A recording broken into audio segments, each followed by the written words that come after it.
The process of mining starts with prospecting or exploration and hopefully the discovery of an ore body. It then continues to the extraction of viable minerals and ideally finishes with the rehabilitation of the mined area. Whether it's a lone prospector swinging a rock hammer or a company blasting explosives, mining impacts the surrounding region, affecting vegetation, wildlife and the local community. In Western Australia, the Department of Mines and Petroleum's Mining Rehabilitation Fund is an innovative strategy that was implemented to ensure the state is adequately funded to rehabilitate abandoned and legacy mines.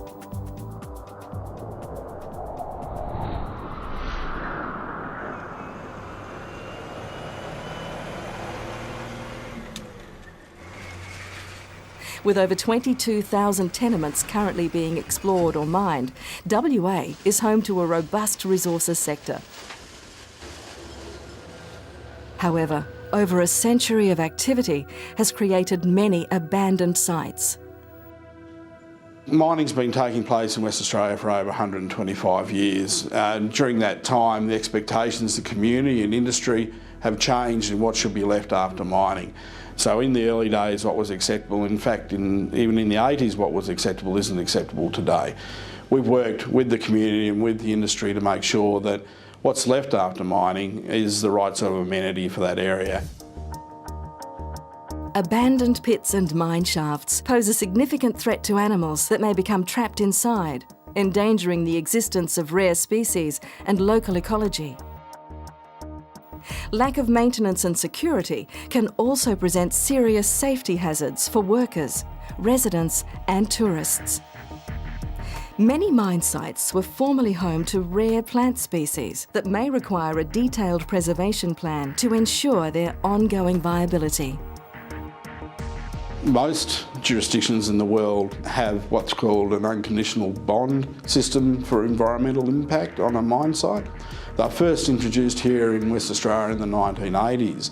What they are is a certain amount of money, usually an unconditional bank guarantee, that we can call on should that company default and disappear completely, so that the community isn't left with that expense of fixing up the mine site.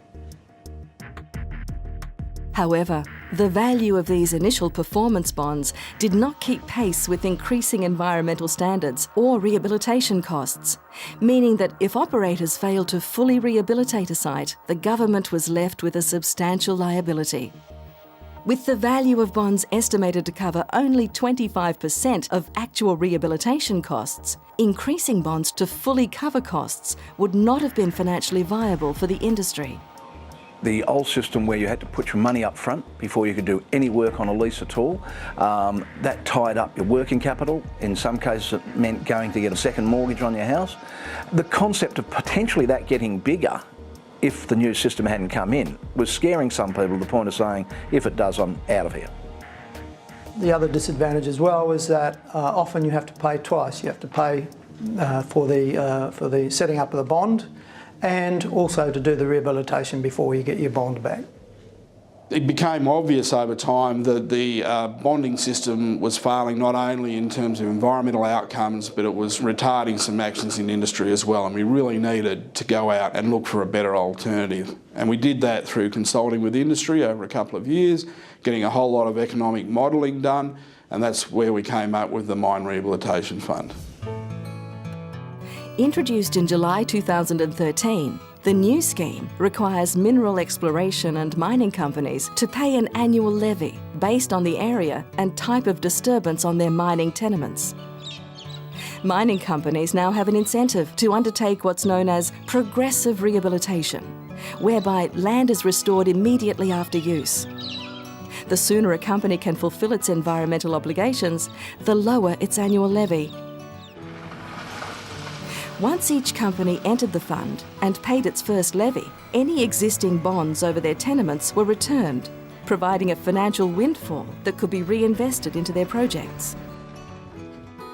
When the MRF came into effect, the value of bonds held by the state was approximately $1.2 billion. Just 18 months later, the Minister for Mines and Petroleum, the Honourable Bill Marmion, retired the billionth dollar in bonds to a small Western Australian company called Great Western Exploration. Oh, look, it's pretty important to get any bonds back. It does help us manage our cash flow. More importantly, though, it does help us manage the money that we do have better going forward. You know, we're expecting to do quite a bit of drilling next year on our gold project, and being able to manage that cash flow and the expenditure from that is very important. As well as providing an environmental and financial safety net for the government and community, money held in the MRF generates interest, which will be allocated towards the rehabilitation of legacy sites throughout the state. The new method's great. It's a simple case of reporting every year as to what you've done. That allows the department to know what's going on. It allows the bigger picture to be drawn up. The department, I'm very pleased to say, did a lot of work, did a lot of sort of road shows for people. They were even setting up email addresses for people. So that's, you know, above and beyond as far as I'm concerned. So I think the whole rollover as far as that went was very, very smooth and very well handled. Although still in its infancy, the Mining Rehabilitation Fund has received positive feedback from miners, stakeholders and commentators, including the Fraser Institute's 2013 survey of mining companies, which described the MRF as exemplary policy. Other Australian states and territories, as well as overseas jurisdictions, are now considering the adoption of similar models to protect their local environment, potentially providing long-term benefits to communities around the world.